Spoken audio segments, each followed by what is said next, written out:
Ngayong araw mga paps ay makikipag-meet up nga tayo sa isa sa sikat na vlogger dito sa Timonan, Quezon. Makikipag-meet up nga tayo sa kanya dahil makikipag-collab tayo. Kasama nga pala natin dito si Tolentino Aaron. Yun, ako si Arex at pangarap kong yumaman. At kung paano, tara, samahan nyo Yan ako. mga paps, ngayong araw ay pupunta nga tayo sa Bay Park dahil nga makikipag-collab tayo sa isang sikat din ditong content creator sa bayan ng Timonan, Quezon. So, plano namin na doon sa Bay Park gumawa ng content. So, pupuntahan natin siya. So, let's go.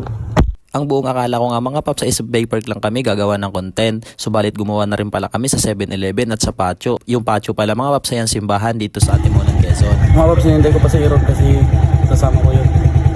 Wala pa si Iron, hintayin natin.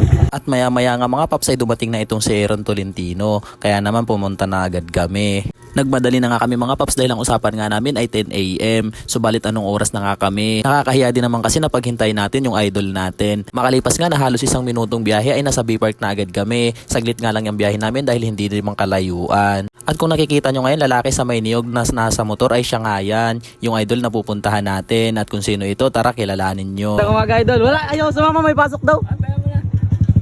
Ganda mo na mga motor natin eh, pwede na magmalayo. Pwede naman po. Hindi, joke lang. Dito lang muna tayo bayan. Ayan, nasa Vipag tayo mga paps. Kaya natin pasikatin yan sa bayan. Kantarahan lang natin ng Jollibee bayan. Ito pala mga paps, si Lakwachero ng Quezon.